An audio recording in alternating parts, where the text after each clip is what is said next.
আমাদের দেশের বিচার ব্যবস্থার সব থেকে বড় সমস্যা কি জানেন তো?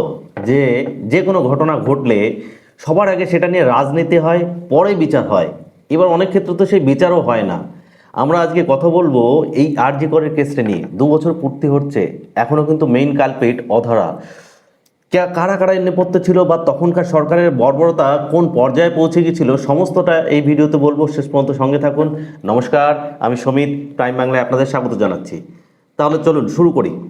বেসিক্যালি আমরা সবাই কি জানি, 9th আগস্ট এই যে ঘটনা ঘটেছিল 2024 সালের, তারপরে একজনকে মাত্র এখনো পর্যন্ত পুলিশ হেফাজতে নেওয়া হয়েছে, সে হচ্ছে সঞ্জয় রায়। বেসিক্যালি সঞ্জয় রায়কে আমি মনে করি এ একজন গিনিপিক। একে ইউজ করা হয়েছে, জাস্ট এর ল্যাবরেটরিতে একটা গিনিপিককে যেমন ইউজ করা হয়, ঠিক সঞ্জয় রায়কে সেভাবে ইউজ করা হয়েছে। 9th আগস্ট পিজিটি একজন মহিলা ডক্টরের নৃশংসভাবে হত্যা করা হয়, নৃশংস থেকে নৃশংসতমভাবে হত্যা করা হয়। এবং পুরো কেসটাকে ওয়াইপ করার জন্য, পুরো কেসটাকে ধামাচাপা দেওয়ার জন্য সরকারের যে মরিয়া প্রচেষ্টা ছিল, তখনকার সরকারের, তৃণমূল সরকারের, মমতা ব্যানার্জি সরকারের যে মরিয়া প্রচেষ্টা ছিল, যেভাবে এই কেসটাকে ধামাচাপা দেওয়ার চেষ্টা তখন আমরা দেখেছি কি পরিমাণে। তার পরিবারের সঙ্গে যে মহিলা ডক্টর রেপ হয়ে মারা গেলেন, তার পরিবারের সঙ্গে দেখা করতে দেওয়া হয়নি, তার পরিবারকে ডেড বডি পর্যন্ত দেখা করতে দেওয়া হয়নি। মৃত্যুর 12 ঘন্টা পরে পরিবারকে অ্যালাউ করা হয় তাকে দেখা করানোর জন্যে।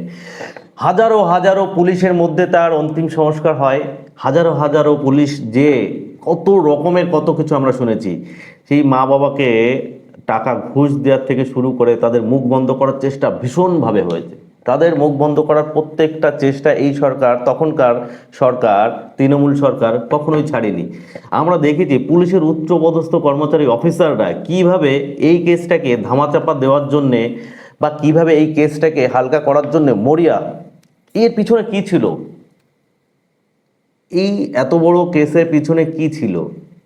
বা এতগুলো হেভিওয়েট নেতা মন্ত্রী থেকে শুরু করে একটা রাজনীতি, পুরো পুরো একটা পলিটিক্যাল দল, পুরো একটা পলিটিক্যাল পার্টি যারা গভর্নমেন্টে রয়েছে, তাদের আর্ম ফোর্সেস থেকে শুরু করে সমস্ত ফোর্সেস, সমস্ত শক্তি এই কেসটাকে ধামাচাপা দেওয়ার পিছনে লাগিয়ে দিয়েছে। এর পিছনে তো কোনো বড় কাহিনী আছে, কোনো বড় ঘটনা আছে।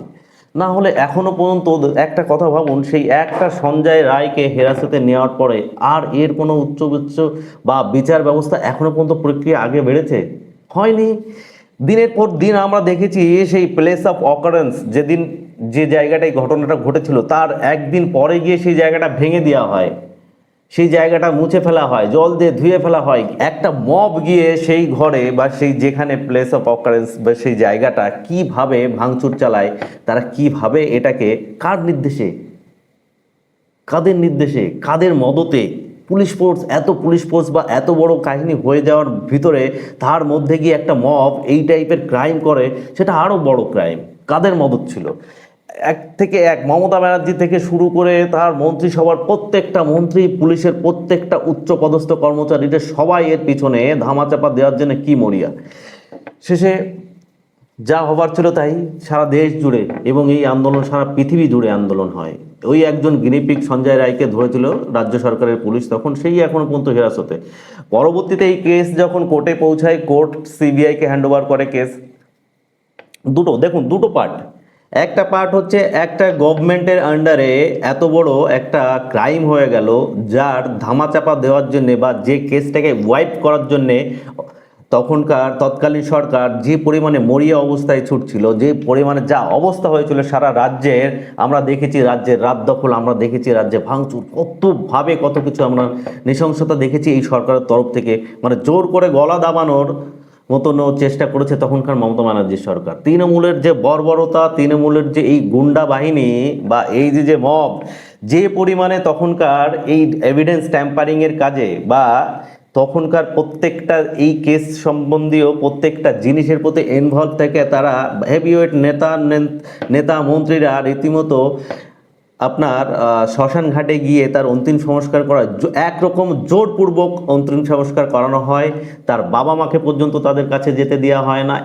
একটা ক্রাইমকে ওয়াইপ করার জন্য, একটা ক্রাইমকে লুকানোর জন্য দিনের পর দিন আরও হাজার হাজার ক্রাইম করে রাজ্য সরকার, তখনকার রাজ্য সরকার এবং পুলিশ বাহিনী, যাদের হাতে ল, যাদের হাতে ডেমোক্রেসি, তারা গিয়ে দালালি করে সমস্ত কেসটাকে ধামাচাপা দেওয়ার জন্য কত বড় বড় কিছু হয়ে গেল, এখনো পর্যন্ত অধরা। এবার দুটো সাইড, একটা জিনিস চিন্তা করতে হবে, তখনকার যে রিসেন্ট সরকার ছিল মমতা ব্যানার্জির তৃণমূল সরকার, তারা কেসটাকে ধামাচাপা দেওয়ার জন্য, তারা কেসটাকে এইখানে অফ করে দেওয়ার জন্য মরিয়া প্রচেষ্টা করেছে। পরবর্তীতে যখন কেসটা সিবিআই এর হাতে আসে বা সেন্ট্রাল গভর্নমেন্ট যখন কেসটা সিবিআই এর হাতে দেয়, সিবিআই হ্যান্ডওভার নেয়, কেসটা হ্যান্ডওভার নেওয়ার পরে এখনো পর্যন্ত 2 বছর কেটে গেছে, একটা ফাইনাল চার্জশিট দেওয়া হয়নি এখনো পর্যন্ত। সঞ্জয় রায়ের নামে একটা চার্জশিট দেওয়া হয়, সেই চার্জশিটের উপর ভিত্তি করে সঞ্জয় রায়ের এখনো পর্যন্ত জেলে আছে। কিন্তু মেইন কালপিট কারা? সেদিন সেই রাত্রে, সেই ভয়ঙ্কর রাত্রে সেই পিজিটি ডক্টরের সঙ্গে যারা বা তার সহকর্মীরা যারা ডিনার করেছেন, তাদেরকে আবার ইন্ট্রোগেট করা হচ্ছে, অনেকবার করা হয়েছে। এই নিয়ে তখনকার তৎকালীন প্রিন্সিপাল, আরজি করের তৎকালীন প্রিন্সিপাল সন্দীপ ঘোষকে ট্রান্সফার করে দেওয়া হয়। রাজ্য সরকার তাকে আবার প্রাইস পোস্টিং দিয়ে কলকাতা মেডিকেলে পাঠানো হয়। আপনি বর্বরতার চরম সীমা দেখুন, যাকে নিয়ে এত বড় কেস বা যে এত বড় একটা কেসটাকে ধামাচাপা দিতে চাইছে, তাকে 8 দিনের মধ্যে প্রাইস পোস্টিং দেওয়া হয়। আমরা দেখেছি তৃণমূল সরকারের যে মরিয়া প্রচেষ্টা কেসটাকে পুরো ওয়াইপ করে দেওয়ার, সেটা সমস্ত কিছুই মানলাম, দেখলাম। এবং একটা জিনিস দেখুন, দুটো কেস, একটা সরকার একটা কেস হয়ে যাওয়ার পর, একটা ঘটনা ঘটে যাওয়ার পরে সেটাকে ওয়াইপ করার জন্য কি মরিয়া প্রচেষ্টায় ছিল। আর একটা সরকারের হাতে তখন সেন্ট্রাল বাহিনী, তাদের কাছে বা সেন্ট্রালের বিভিন্ন এজেন্সি, সিবিআইকে ডিপ্লয় করা হয়। সিবিআই 2 বছর ধরে, আমি একটা কথা এখানে বলতে চাই, 2 বছর একটা জাজ করা হয় সিবিআই, বলছে রাজ্য সরকার সমস্ত প্রমাণ লোপাট করে দিয়েছে। রাজ্য সরকারের পুলিশ হোক বা মন্ত্রী হোক, যারা সমস্ত ক্ষমতা বল প্রয়োগ করে প্রমাণ লোপাট করেছে। তো সিবিআই এর ক্ষেত্রে আমার একটাই কোশ্চেন, যে সিবিআই কি যদি ভিডিও ফুটেজ সামনে পাবে, তারপরে সেটাকে, সেই কেসটাকে উদ্ধার করবে? 2 বছর লাগবে? এখনো 2 বছরে এখনো পর্যন্ত এই কেসের কোনো সুরাহা হয়নি। এই কেসে চলতে একটা সরকার পড়ে গেল, একটা নতুন সরকার চলে আসলো, সেই ভিকটিমের মা আবার সেই নতুন সরকারের এখন এমএলএ, তিনি। এত কিছু এই কেসটাকে নিয়ে হয়ে গেল, একটা সরকার ধামাচাপা দেওয়ার চেষ্টা করেছে, আর একটা সরকার এসে সেই কেসটার উদ্ঘাটন করেছে, সেই কেসটাকে সেই কেসটাকে শেষ ফাইনাল চার্জশিট দেওয়ার মতন প্রতিজ্ঞায় এসছে। সমস্ত কিছু এই এই যে প্রতিশ্রুতি এই সরকারের ছিল, যে আরজি করে কেসটাও খোলা হবে, আরজি করে কেসটা কমপ্লিট। আরে সেন্ট্রাল এজেন্সি সিবিআই আরজি করে কেসটা অলরেডি টেক ওভার নিয়েছে অনেক আগে, ঠিক যখন কেসটা ঘটেছিল তার কিছু দিনের মধ্যেই টেক ওভার নিয়েছে। এতদিন ধরে সেন্ট্রাল এজেন্সি সিবিআই তো আর মমতা ব্যানার্জির আন্ডারে ছিল না, সেন্ট্রালের হাতে ছিল। তাহলে সিবিআই একটা ভিডিও ফুটেজ পাবে কে কে মানে কে কে এই অপরাধের সঙ্গে যুক্ত আছে, তবে সেই কালপিটকে ধরবে। এই 2 বছর ধরে এখন আমাদের মুখ্যমন্ত্রী শুভেন্দু অধিকারী মহাশয় বলছেন যে সিবিআই আগের যে টিমটা ছিল সেই টিমটাকে চেঞ্জ করে দিয়ে নতুন টিম ডিপ্লয় হয়েছে। তো আগের যে টিমটা ছিল কি, সেটা কি রাজ্য সরকারের সিবিআই ছিল নাকি সেন্ট্রাল গভর্নমেন্টের সিবিআই ছিল? এখনো সেই সেন্ট্রাল গভর্নমেন্টের সিবিআই আছে, সেই একই সেম এজেন্সি। আপনি টিম চেঞ্জ করছেন, খুব ভালো কথা। আমি বিজেপিকে এই কেসটা নিয়ে এখনো দায়ী করছি না, কারণ বিজেপি সবে 3 মাস এসছে, এটা ঠিকই যে এখন এরা নতুন করে ফাইলটা খুলছে, কিন্তু আমি বলতে চাইছি এর আগে যে টিমটা কাজ করেছেন, এর আগে এত দিন ধরে যে কাজ, একের পর এক কাজ হয়ে গেছে, সেই প্লেস অফ অকারেন্স ঘোরা হয়েছে, সমস্ত কিছু অনেক বার খতিয়ে দেখা হয়েছে। বিচার এখনো কোথায়? এখনো বিচার কোথায়? এখনো বিচার কিভাবে হবে? এই কোশ্চেনটা তো সবার মনে থেকে যাচ্ছে। সেই আরজি করে সেই কেসটা 2 বছর আজ পূর্ণ হয়ে গেল, বাট মেইন কালপিট এখনো অধরা। শুধু হেডলাইন্সে একটা জিনিস দেখছি যে এর পিছনে ও থাকতে পারে, তার পিছনে সে থাকতে পারে, মেইন কালপিট ও হতে পারে। আলটিমেটলি মেইন কালপিট কে কেউ কি ফাইনাল জানে না। শুধু হেডলাইন চলে যাচ্ছে, শুধু মেইন স্ট্রিম মিডিয়াতে চলে যাচ্ছে যে কালপিট কারা। আজকে এ হলো, বড় বড় হেডলাইন দিয়ে চালানো হচ্ছে, আজকে এর ঘরে, আজকে ওর ঘরে সিবিআই হানা দিয়েছে। আলটিমেটলি এত যে হানা হচ্ছে, এত কিছু যে হচ্ছে, তার রেজাল্টটা কি বেরিয়েছে? 2 বছর ধরে তার রেজাল্টটা কি বেরিয়েছে? মমতা ব্যানার্জি সরকার, মমতা ব্যানার্জি কেসটাকে ওয়াইপ করার জন্যে মরিয়া ওয়াইপ করেছো, অনেক ড্যামারেজ করেছে, তখনকার বর্বরতা, তখনকার মন্ত্রীদের বর্বরতা দেখেছি, তখনকার পুলিশ ডিপার্টমেন্টের বর্বরতা দেখেছি, তাদের নৃশংসতা দেখেছি, তাদের এই নামাকুলতা যে কি পর্যায়ে পৌঁছেছিল সেটা আমরা সবাই দেখেছি। এই যে তৃণমূল সরকার, তার দুর্নীতি, তার এই সমস্ত কাজগুলোর জন্য তৃণমূল সরকার চলে গেছে, মানুষ তৃণমূল সরকারকে ছুড়ে ফেলে দিয়েছে। কারণ ঘরে ঘরে চোর, ঘরে ঘরে ডাকাত, পাড়ায় পাড়ায় লুটবাজি, পাড়ায় পাড়ায় মানে যা ইচ্ছা তাই হয়ে গেছে। ক্রাইম এত পরিমাণে পশ্চিমবঙ্গে ক্রাইম বেড়ে গেছিলো যার শেষ নেই। গেল সরকার, মানুষ বদলে দিয়েছে, সেই সরকারকে মানুষ চেঞ্জ করে দিয়েছে, কিন্তু এখন দায়টা কে নেবে? যে সিবিআই 2 বছর ধরে এটা ইনভেস্টিগেশন করে যাচ্ছে, ইনভেস্টিগেশনের রেজাল্টটা কি? এখনো পর্যন্ত আমরা বারবার শুধু নিউজ দেখে যাচ্ছি, সিবিআই এর কোনো চার্জশিট কি আমরা দেখেছি? কোথাও দেখেছি যে আলটিমেটলি কি হয়েছে? কি নৃশংসভাবে যে মেয়েটাকে সেদিন খুন করা হয়েছিল, যে নৃশংসভাবে খুন করা হয়েছে, এটা তো প্রুফ, এটা তো সাধারণ জ্ঞানে বলে যে সঞ্জয় রায়, আমরা দেখেছি তাকে, তার একার দ্বারা এটা ইম্পসিবল, সম্ভবই নয়। তারপরে যারা সেই প্লেস অফ অকারেন্সে এসে এভিডেন্স ট্যাম্পারিং করেছে, যে পুলিশগুলো এভিডেন্স ট্যাম্পারিং করেছে, যে সমস্ত ডক্টরগুলো তৎকালীন তৃণমূল সরকারের চামচা ডক্টরগুলো, চাটু ডক্টরগুলো তখন এই এভিডেন্স ট্যাম্পার যাদের নির্দেশে করেছে, সেগুলো কবে বেরোবে? কাদের নির্দেশে এত কিছু হয়েছে? কে ছিল এর পিছনে? কেনই বা এত বড় একটা কেস যে ধামাচাপা দেওয়ার চেষ্টা হয়েছে? তার পিছনে একটা সরকার পড়ে গেল, মমতা ব্যানার্জি, অভিষেক ব্যানার্জি, সমস্ত হেভিওয়েট নেতা মন্ত্রী থেকে সবাই শুরু করে এই কেসটাকে যে ওয়াইপ করেছে, তার পিছনে তো বড় কেউ আছে। না হলে তো সাধারণ যদি এক সঞ্জয় রায় থাকতো তাহলে তাকে বলির পাঠাতে অলরেডি করা হয়ে গেছে। কিন্তু যে সেই সঞ্জয় যেভাবে ক্রাইমটা করা হয়েছে, সঞ্জয় রায় যে অ্যাকুইজড একা নয়, অপরাধী একা নয়, এটা তো সবাই বুঝতে পারছে, একটা সাধারণ জ্ঞানে মানুষ বুঝতে পারছে। তাই তো এখনো ইনভেস্টিগেশন চলছে, তাই তো এখনকার নেতা মন্ত্রীরাও বলছে যে এই কেস আমরা ফাইনাল করব, এই কেসের ফাইনাল উদ্ঘাটন হবে। কিন্তু কবে? কথাটা হচ্ছে কবে? 2 বছর আগে থেকেই সিবিআই ডিপ্লয় আছে, তারা তাদের কাজ করছে, আবার নতুন টিম এসছে, তারা এখন আবার নতুন করে ইনভেস্টিগেশন করছে।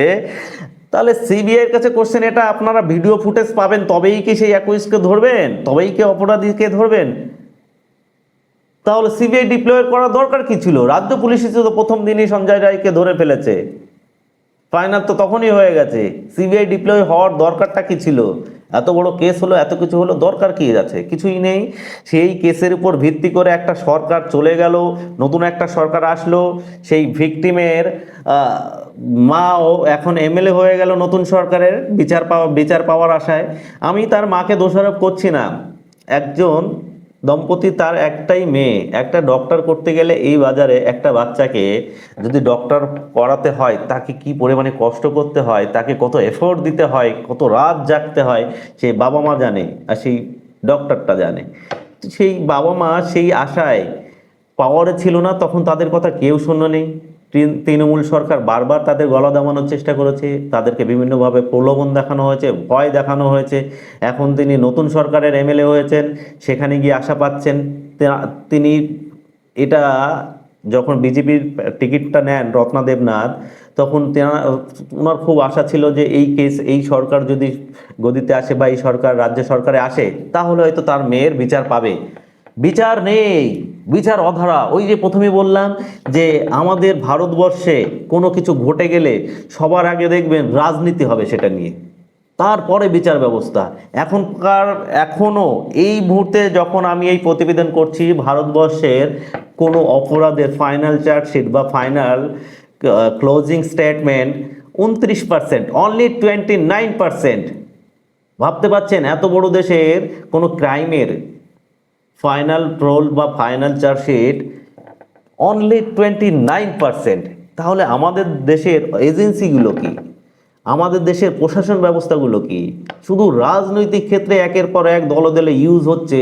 আলটিমেটলি যেটার জন্যে এই ডিপার্টমেন্টগুলো তৈরি হয়েছে, যে কাজগুলো করার জন্য, সেগুলো থেকে ডিমোটিভেট হচ্ছে বা সেগুলো থেকে দূরে। এই যে দলদাসী করছে, সেন্ট্রালের হোক বা রাজ্য সরকারের হোক, বিভিন্ন আঞ্চলিক দলের হোক, যে দল সরকারি হোক, এই যে মমতা ব্যানার্জির আন্ডারে দেখুন পুলিশ ফোর্স, যাদের হাতে ল, তারা সেই ল ভেঙে দুনিয়ার অপরাধ করে ফেললো। হেভিওয়েট মন্ত্রী, এক পুলিশ বড় বড় অফিসাররা, তারা এই ক্রাইম করতে বা ক্রাইমটাকে ঢাকা দিতে যে কত আরো ক্রাইম করে ফেলেছে, কি হলো তাদের, কি হলো তাদের? বিচার ব্যবস্থা কোথায়? তাদের বিচার ব্যবস্থা কে দেখবে? শুধু দেখে গেছি আমরা সংবিধানে বা যে কোনো জায়গায় যে ক্রাইম যে করে আর ক্রাইম যে সহে আর যে ক্রাইম যে করায় সবাই অপরাধী। একটা পিজিটি ডক্টরের নৃশংসভাবে হত্যা করা হয়, সেই ডক্টরের পোস্টমর্টম থেকে শুরু করে দেহদাহ বা এখন পর্যন্ত place of occurrence, tampering, evidence লোপাট, যা যা করেছে সম্পূর্ণ ডিপার্টমেন্ট করেছে। এই তৎকালীন তৃণমূল সরকারের ডিপার্টমেন্ট করেছে। পরবর্তীতে বিজেপি সরকার আসে, এখন বিজেপি সরকার বড় বড় প্রতিশ্রুতি দিয়েছে এই কেসের ক্ষেত্রেও যে ফাইনাল চার্জশিট হবে বা ফাইনাল একুইজ, যে ফাইনাল যে কালপিট সে ধরা পড়বে। আমরা অপেক্ষায় থাকবো, আমরা আওয়াজ তুলব। দেখা যায় যে আগের সরকার যে বর্বরতা পড়ে গেছে সেই বর্বরতার রেজাল্ট কি এই সরকার দিতে পারবে? এখন তো ডবল ইঞ্জিন সরকার, রাজ্যের প্রশাসনও তার কাছে, সেন্ট্রালের প্রশাসনও তার কাছে, সমস্ত কিছুই তাদের হাতে। তাহলে আমরা নিশ্চয়ই আশা করতে পারি যে এখন এই কেসের ফাইনাল হবে বা মেইন কালপিট এই কেস থেকে ধরা পড়বে। মেইন কালপিট কে আছে সেটা ধরা পড়বে আর আমাদের সামনে খুব সহজে খুব তাড়াতাড়ি চলে আসবে, এই আশাটা আমরা সবাই করব। আপনাদের মতামত জানাবেন আমার কমেন্ট বক্সে। এই পুরো কেসটা নিয়ে, আরজি করা কেসটা নিয়ে 2 বছর পূর্তি হলো, যে এখনো পর্যন্ত যে কেসের কিচ্ছু হলো না। সেই একটা সঞ্জয় রায় ভিতরে ঢুকে বসে আছে, বাকি সব বাইরে যে যার মতন ওই এপিসোড খেলছে, এপিসোড খেলছে বা ড্রামেটিক এপিসোড এখন পর্যন্ত যে চলে এসছে তার কোনো ফয়সলা হলো না। এই নিয়ে আপনাদের কি মতামত সম্পূর্ণটা জানাবেন আমার কমেন্ট বক্সে। তাহলে আজ এই পর্যন্ত, দেখা হবে আমার অন্য কোনো প্রতিবেদনে। ততদিন ভালো থাকবেন, সুস্থ থাকবেন, প্রাইম বাংলাকে সাবস্ক্রাইব করে পাশে থাকবেন। নমস্কার।